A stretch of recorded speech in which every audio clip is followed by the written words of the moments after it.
Okay, so this is the game between me as white and Amazingoid-Kosteniuk is black. Here we go. So this is round 1, Las Vegas. It was 7 years ago.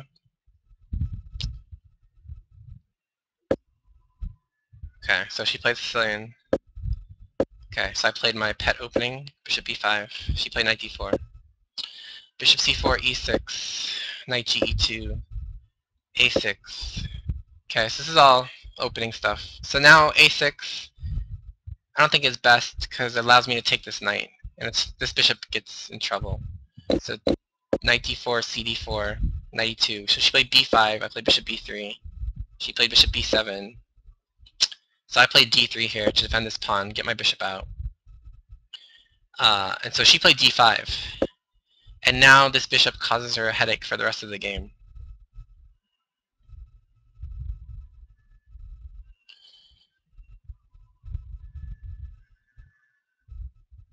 So I play e5. So now the point is this bishop is just looking at these pawns, and it's almost impossible for her to get it out, and this pawn is going to be a weakness. So it is causing some problems to my position, but it's hard for her to defend this pawn. So she played queen c7, attacking this guy. I played f4. She played bishop c5, defending this guy. I castled. She played knight e7. Okay. So now, kind of got it out of the opening phase of the game. Kind of got out of the opening phase of the game. And I have to develop a plan. So, yeah, this bishop is not that great either. It's a good point.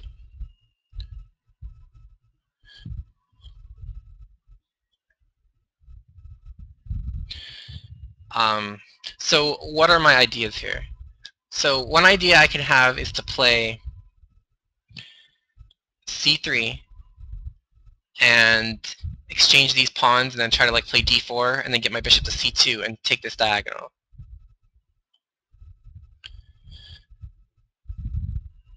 So that's one idea. Second idea I can have is maybe to play queen e1, bishop d2, and maybe like bishop a5, try to halt these queenside pawns, and then at the appropriate moment sometimes play like queen h4 and try to get some sort of kingside attack brewing.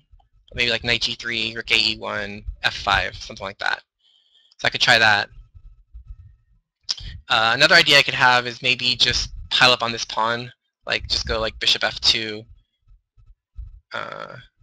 maybe relocate this knight to f3, like get my queen on g1 and just try to take this pawn.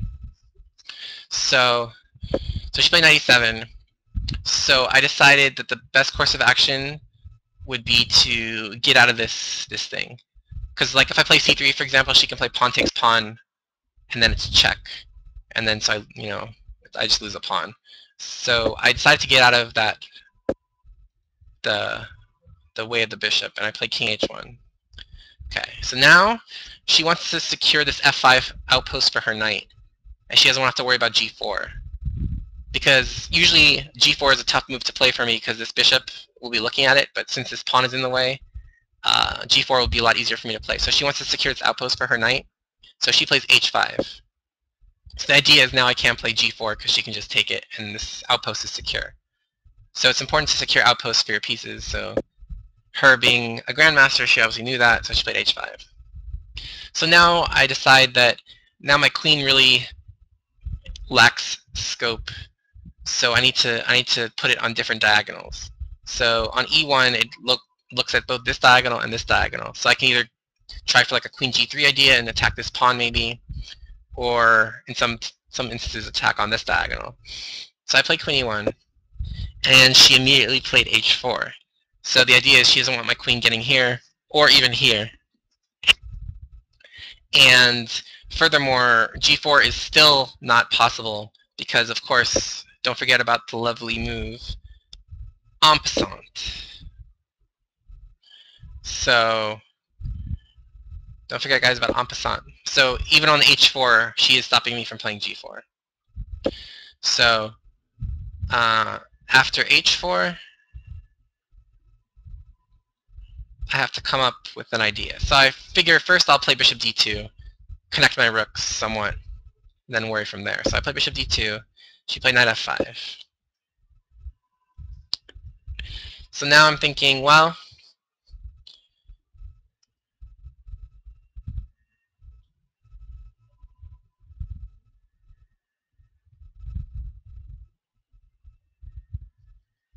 okay, so now the thing is, okay, is she going to want to castle queenside? Maybe. Is she going to want to castle kingside? Probably not. Probably not, right? Because, like, she kind of weakened herself on the king side. So I kind of wanted to discourage herself, discourage her from castling queenside. So I wanted to open up the queenside a little bit. So I wanted to try to give this rook some scope on this a file. And also I wanted to try to discourage her from castling queenside. So I played a4. So the idea is maybe I can play a takes b5 and get this open file. So she played g6, supporting this knight, and maybe trying to relocate her king to g7 and still have this rook on this h pawn. So she doesn't want to castle. Time warning. It's dash dash dash to dash dash dash. So she doesn't want to castle because she doesn't want to remove her rook from this h pawn. So her g6 idea is to play king f8 and king g7 so that she can connect her rooks. So I open up this front, ab, so she has to take back ab. And now I trade a pair of rooks because I don't want her to have two rooks here. And it's not clear that, like, after here and here that she can't just take this and then go rook here and then own the file. So I take her rook, she takes back. Okay. Now here's where we get to the interesting part of the game. So what should my plan be here?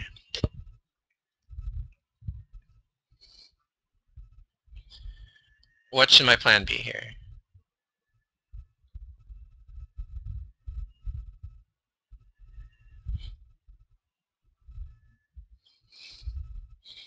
Checkmate. Well, it's tough. It's tough.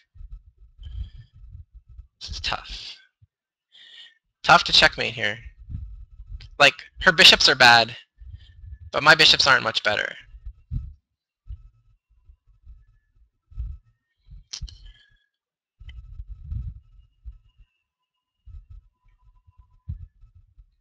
Yeah, I've played Nakamura over the board. On ICC, and I played his dad over the board. So, yeah.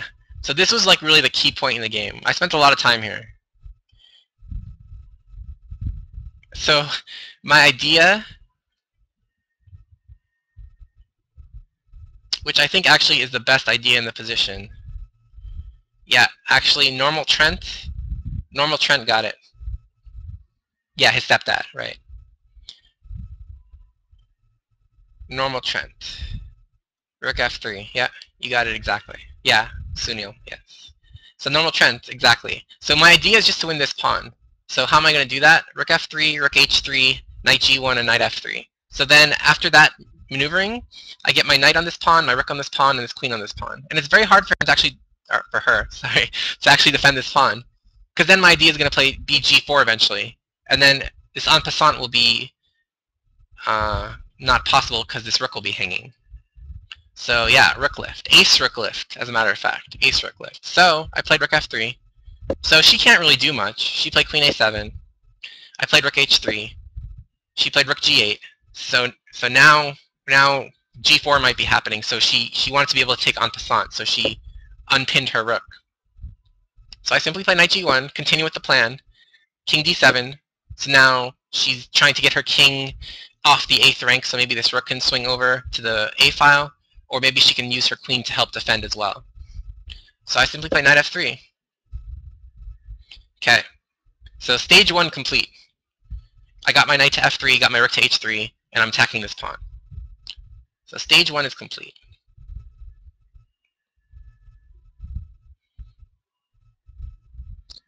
So she played bishop to e7.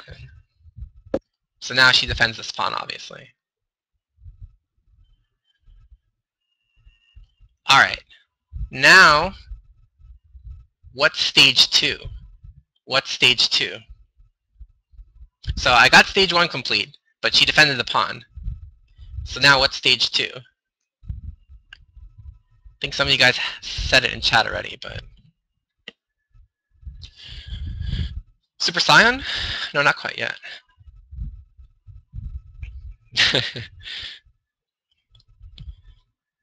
Trade off bishops? I can't force it, unfortunately, though. Hodari. Nice. Yeah. Very nice, Hodari. And yes, this is the Kosteniuk game for anyone who's new. Put a bishop on e1. Yeah, but the problem is, even if I put a bishop on e1, it gives her a lot of counterplay. Like if I play like queen e2, bishop e1, she can play queen b8, queen d8. So, no, Sky Delim, you have the right idea, but need to be a little more forceful. g4. So I want to chase this knight away in the worst way. So g4, chase the knight away. Get out of there, knight! So, g4. So after g4, she took en passant. I, of course, took with my pawn. Now she tries to mix things up. She plays g5. So she plays g5. So now it's getting tricky.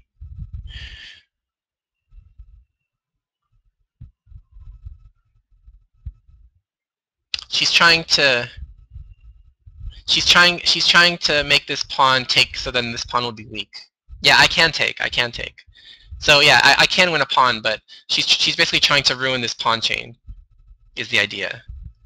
And also she's worried about maybe me playing rook h7, and she wants to be able to defend with rook g7.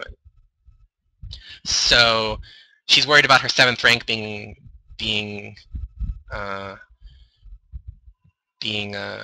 exploited. So she played g5. It's a pawn sacrifice, but you know, I mean, I probably can't win with just these extra pawns, so. Okay. So g5 she played, so I simply take the pawn. So now she defends on the 7th rank, so she plays rook g7. So yeah, she was worried about rook h7 ideas. So now the question is, what happens here?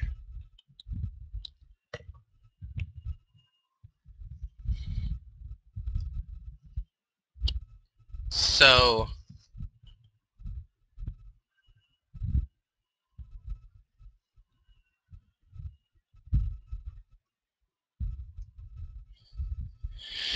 yeah, so really my king is not in a great position. My king is really not in a great position. Yeah, see, the problem is I can't play g4 right away because of knight e3. And this is problematic because now if I take this, now this pawn's coming and this bishop's releasing itself, monster. Yeah, exactly. So I have to be careful. So, and also if I play king g2, she has knight here and knight here, and this knight will be very strong on g4. So I played the very quiet move, king to g1. The idea is I simply want to play king f2 and g4.